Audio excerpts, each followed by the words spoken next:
Mr. Chairman, and I look forward to working with you, Ranking Member Schakowsky, and all the members of this subcommittee on this issue, because it really is one of the most important issues facing us in this country. How do we ensure that America stays at the forefront of innovation and technology? And I want to thank the witnesses, many of whom I've worked with some who have workers in my district, and I want to increase those workers and keep them building. Over the last several years, we've made real progress advancing policies that strengthen our manufacturing sector, foster innovation, and create jobs. I'm deeply concerned about where things are headed, though, in this Congress. It's only February, and we've already seen too many actions that have been done by this new administration, and maybe Mr. Musk, seeming intent upon dismantling our federal government and ceding American leadership to our adversaries. This is more than troubling, and I hope my colleagues will help us keep the United States at the forefront of manufacturing innovation on the global stage before it's too late. Last Congress, this committee worked in a bipartisan manner on supply chains. We passed the Promoting Resilient Supply Chains Act in the House, which included several provisions I helped co-lead, and we reached bipartisan, bicameral agreement on a supply chain provision to be included in the end of the year continuing resolution, which has been removed when Mr.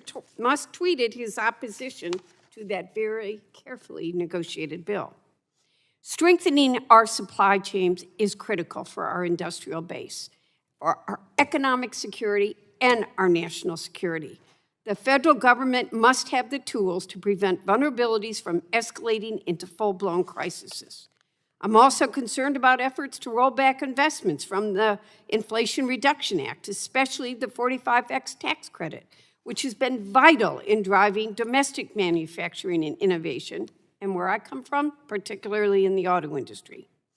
Everyone has told me that these incentives are critical for our global competitiveness. One of the backbones of American manufacturing is the auto sector. We've seen the devastating consequences of uncertainty and disinvestment on manufacturers and suppliers.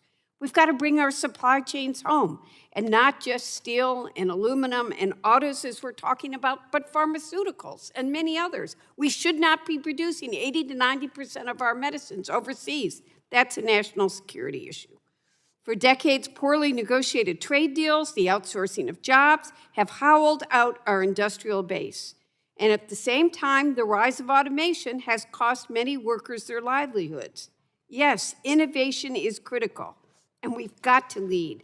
But we have to be honest about the impact on workers and ensure that progress does not come at the expense of the middle class. We cannot leave labor behind. As we look to the future of advanced manufacturing, labor must have a seat at the table and have access to the training and tools necessary to develop the skills they need to help the companies they work for compete in the world of advanced manufacturing. And we, as the federal government, have a duty to protect American manufacturing and its workers. As we've seen, doing so is instrumental to our national security and economic vitality. Mr. Kinder, can you speak to the importance of passing bipartisan federal supply chain legislation in this Congress? And fast, because I went too long. Thank you, Congresswoman Dingell, and thank you for representing so many of our employees in your district. We are, I don't know what you're specifically referring to on supply chain legislation. Like I say, it's the supply chain, and particularly small and medium-sized manufacturers who populate that supply chain are the backbone of the manufacturing industry. They create jobs in every district. Those manufacturers struggle to make investments in digital transformation and in AI, and to the extent that this subcommittee and to the extent that Congress can come together to help strengthen that segment of the supply chain, that's going to be positive for the manufacturing sector. Thank you. Dr. Reynolds, tell us how important labor is in the advanced manufacturing conversation. Thank you, Congresswoman. Well, of course, labor is essential. We are unable to make any of these products. A lot of people like to talk about the lights out factory, but what we say at MIT is a lights out factory really can't innovate.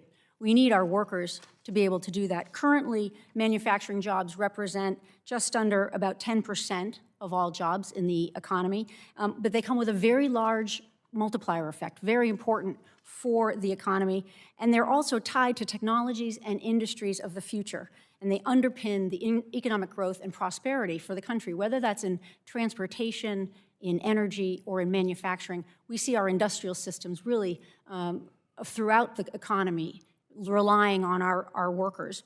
And we know that manufacturing can provide career paths and quality jobs. Our challenge in this country has not been about creating new jobs and the quantity of jobs, it's been about the quality of jobs.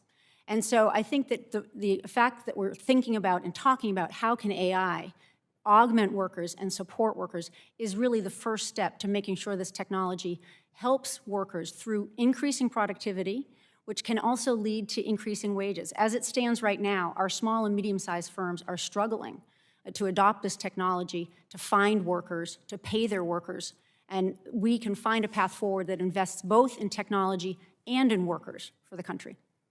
I obviously yield back and would like to submit some questions for the record, Mr. Chairman.